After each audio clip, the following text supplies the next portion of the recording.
से आसमान पर इनकलाब लिख देंगे, क्रांति लिख देंगे। नमस्कार दोस्तों, स्वागत है आप सबका। स्वागत है डैडी। जीते रहो। क्रांति फिल्म जो है अपने पिक्चराइजेशन मनोज कुमार जी की वजह से तो याद की ही जाती है, लेकिन उससे अलग अपने सदाबहार गीतों के लिए याद की जाती है। तो इतने सारे सवाल आते हैं क्रांति के लिए, उनमें से कुछ सवाल आज मैंने ले लिए हैं। जिंदगी की ना टूटे लड़ी, है ना। इस गीत के बोल अत्यंत भावुक और गहरे हैं। इसे लिखते समय आपके मन में क्या विचार थे? जब हम लिखते हैं ना जी, तो उस समय हम नहीं रहते, कहीं और हो जाते हैं। हमें यही पता नहीं रहता। हम सिर्फ चिड़िया की आँख हमारी रहता है कि वो ही आँख दिखती है। हमें होश नहीं रहता है उस समय। हम सोचते बहुत ज्यादा है, इसका मीटर क्या हो, इसका ये भाव कैसे जाएगा, इसे कैसे पिक्चराइज करेंगे, वो इसकी धुन यहाँ से लता जी कैसे उठाएंगे, वो गीतों गायकों का एक साथ, वो तो लता जी संभाल। अच्छा, एक साथ एक अभाव सा हो गया। अरे सारी, अब आप किसी को ध्यान में रख के भी लिखो तो नहीं हो। तो हमने कुछ नहीं, हमने एक बात है, समाज पे भी उतना ही जाए, फिल्म में भी उतना ही अच्छा लगे, एक्टर भी उसे उतना ही, और गायक भी उसे उतना ही गाए, और जनता भी उतना ही गाए, जनता भी उसे उतना ही। तो ये सारी बातें, अब सारी बातें अगर तुम्हें खोल दूंगा तो मेरे पास क्या बन जाएगा, फिर अगले सेशन के लिए क्या रह जाएगा। मैंने कैसे लिखा वो टेक्निक तो मेरी वो तो डैडी ही जानते हैं। हम तो बस पूछ ही सकते हैं। आपको मैं इशारा दे सकता हूँ। इशारा दे दिया है। अच्छा, अगला सवाल लेते हैं, आराम से थोड़ा। आंसू है खुशी की लड़ी, प्यार कर ले घड़ी। ऐसा कहा जाता है कि मनोज कुमार जी अपनी फिल्मों के संगीत में और गीतों में बहुत हस्तक्षेप करते थे। उनके साथ काम करने का आपका अनुभव कैसा रहा? क्या आपके काम में भी? मेरा ख्याल है मैं मनोज जी को हस्तक्षेप करता था। अच्छा, ये तो मैंने भी देखा है।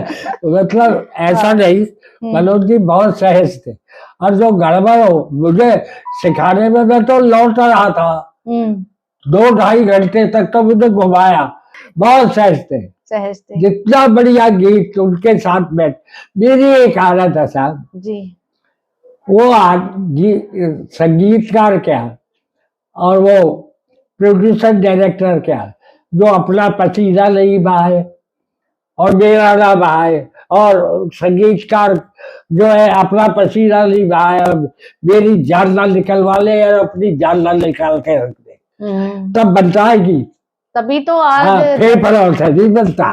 दशक हर दशक गीत बढ़ते ही जा रहे हैं, बढ़ते ही जा रहे हैं, लोग प्रेरणा बढ़ती ही जा रहे हैं। क्या है, रेंज जो है ना, आप 700 तो विषय बना दीजिए, उस विषय को हमेशा रहने वाला, हमेशा तो गीत चलेगा। तभी वो अमर कहलाता है। प्यारेलाल जी और आपकी जुगलबंदी दुनिया भर में बड़ी मशहूर है।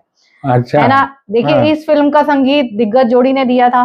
तो आपका इस फिल्म के लिए पूछ रही हूँ मैं, है ना, एक गीतकार के रूप में उनकी धुनें इस फिल्म के लिए और उन पर शब्द पिरोना कोई चुनौतीपूर्ण काम था? नहीं, ऐसा दोनों को, हम दोनों के लिए चुनौतीपूर्ण होता था। हम छोटी फिल्म को भी मतलब छोटी फिल्म समझ के नहीं करते थे। हमको ये होता था ये छोटा प्रोड्यूसर है। मैंने मतलब जो है राज कपूर को बोल दिया था, मैंने कहा यार वो छोटा प्रोड्यूसर है तो क्या मैं उसके लिए हल्का काम करूं। वो उसकी म्यूजिक डायरेक्टर थी उषा खन्ना, वो बोली संतोष जी फिल्म, मैंने कहा मैं आगे से आपके साथ काम नहीं करूंगा क्योंकि आप इतना हल्का बोल रही हैं। गोपी चंद जासूस। हाँ, मैंने इतना, और उसका म्यूजिक मेरी समझ में नहीं आके, और फिर मैंने उससे प्रोड्यूसर से कहा ये मैंने लता जी से गवा एक गाना तो बहुत ही उसमें वो था, जन्म जन्म के साथी रे, हाँ, वो गाना बहुत अच्छा। वो लता जी मेरी वजह से गाने आए, क्योंकि मैंने कहा मैं अब नहीं लिखूंगा, तो मेरी समझ में नहीं आ रहा था। एक उसने ऐसी बात कह दी, उषा खन्ना के लिए जो थी म्यूजिक, चना जोर गरम जो गीत था, है ना, ये एक बहुत ही ऊर्जावान गीत है। क्या इस गीत को लिखते समय आपको पता था कि ये इतना बड़ा चार्ट बस्टर बनेगा? पता किसी को नहीं होता, लेकिन सिक्स सेंस एहसास जरूर हो जाता है। क्या थोड़ा अगर एहसास नहीं होता तो हम लिखते ही नहीं। हम देखो कहीं की बात कहीं मतलब चिपक जाती है। सिकंदराबाद में बच्चे थे हम, तो पीछे ये चना जोर गरम, ये चना जोर गरम तो हमें पता नहीं बनता कैसे, रात को चने भिगो देते हैं, फिर वो लकड़ी का उनके पास एक हथौड़ा सा होता है, उससे उसे कूटते हैं, अच्छा है ना, और वो चने जो है एक भीगे हुए कपड़े में होते, फिर उसे तलते हैं, अच्छा, तल के फिर वो निकालते हैं मसाले और उसके साथ गीत गाते हैं, चाट बन जाती है। हाँ, तो बहुत बिकता, और लड़कियों के स्कूल पे तो इतना बिकता था। अच्छा, और वैसे लड़कों के भी हम गाते थे, वो हाथ में तो गीत गाता था, तो वो कानों में रह गया, वो वहां काम आ गया। देखिए यही एक गीतकार की कहानी होती है, वहां से उठा के वहां सेट कर दिया। हाँ, तो ऐसा होता है, ये दिमाग में मतलब नहीं किया है। अच्छा अच्छा। उसकी जगह वो था मोहम्मद है क्या थी, जो बाद में राज कपूर ने तो उतार के, अच्छा अच्छा। हाँ, और मैंने कहा इस पे काट लाऊंगा, तो मैंने पहला फ्रेज बनाया, तुम तरह तुम तरह तुम तरह तुम तरफ तुम तरह तुम तरफ तुम तरह तुम तरफ तुम तरफ तरफ तुम तरफ तरफ, दुनिया के है लाख धर्म पर अपना एक करम चला जो, ये आगे काट, इसे कहते हैं काट। अब इसको जिससे सेंस नहीं है वो कैसे बना देगा? वह लक्ष्मी जी बोले बन गया गीत और सर्वाधिक लोकप्रिय गीत है ये सब। तुम कर रहे लालू, मैंने मेलोड जी से कहा ये मुझ पे छोड़ दो, गाना मैं बनवा दूंगा, गाना मैं बनवा दूंगा। इस फिल्म में एक बहुत ही लोकप्रिय एक और गीत है, लुई शमाशा हुई। हाँ। इसके बोलों का, शब्द का, इसमें जो बोल हैं, जिन शब्दों का प्रयोग हुआ है, इसका वास्तविक अर्थ या इसके पीछे की कोई कहानी है क्या? हाँ, कहानी तो हर एक के पीछे होती है, लेकिन असली कहानी तुम्हें बता देंगे तो हमारे पास क्या रहेगा। ठीक है। इसके अंदर इसको म्यूजिकल फ्रेज बोलते हैं। हाँ, म्यूजिक की भाषा। राज कपूर तभी तो प्रभावित हो गए हमसे, बोले ये शब्द का तो है ही मास्टर, ये म्यूजिकल फ्रेज भी बनाता है। मैंने ये लुई शमाशा हुई, अब ये म्यूजिकली बहुत बड़ी, और बहुत से बनाए थे उसका। लक्ष्मी जी तो बहुत ही प्रभावित थे उन चीजों से। तो अब खेल ऐसा ही है, तो उस टाइम ये बनाया था, फिर इसको जोड़ा, कहाँ से कहाँ जोड़ा, प्रकृति से जोड़ा, कैरेक्टर से जोड़ा, और देशभक्ति, और उसका छंद निकाल के लाए कि कैसे ये छंद आगे बढ़। तो बहुत सारी बातें होती है टेक्निकल भी, ये बात समझती है, मैंने विज्ञान पढ़ी है साहब, पढ़ी तो मैंने साजिश है। चलते चलते आखिरी सवाल लूंगी। हाँ। क्रांति के गीतों ने भारतीय सिनेमा में बड़े बजट की म्यूजिकल फिल्मों का एक नया दौर शुरू किया था, है ना? क्या आपको लगता है कि आज के दौर में ऐसे गीत लिखे जा सकते हैं दोबारा? क्यों नहीं, निराश का एक होते हैं।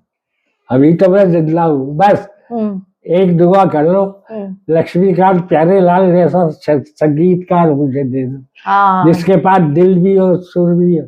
फिर से आप लोग कहें कि क्या जुगल बंदी है ना? अरे क्या गप्पे मारते थे हम। और ऐसा मजाक। उनकी जो वाइफ थी ना, तो उन्होंने राखी बाजू सबसे बड़ी सुपरवाइजर वही थी मेरे गीतों। अच्छा, सबके सामने आलोचना कर, लेकिन कितना बड़ा दिल था। आज जो कुछ तो उनकी बदौलत हो। तो वहां से वो कभी कभी बोल देती थी ऐसे ही तो गई थी, हम लिखने वाले बहुत। वो क्रिटिसिज्म में ही एक वो होता था। एक बार क्या हो, मजाक कितना लक्ष्मी जी को कह देती थी, जितना लक्ष्मी वो क्या बोलते हैं अमिताभ तक चला, बोलेगा वो ब्लैक रखवा लेता है उतना।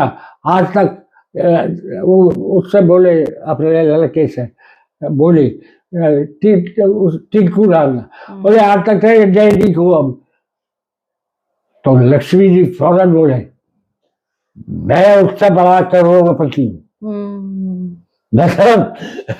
दबना कभी नहीं सीखा, सच्चे कलाकार थे, सच्चे हैं वो अभी तो। चलिए अभी बड़ा मजा आया आज की इस बातचीत में, और फिर से आएंगे जल्दी से। आज के जितने सवाल थे उनका जवाब आपको डैडी ने दे ही दिया है, तो अब चलते हैं, पैकअप करते हैं, चलें। जय हिंद, जय भारत। मेरा चना है अपनी मर्जी का भाई मर्जी का। मेरा चना है अपनी मर्जी का।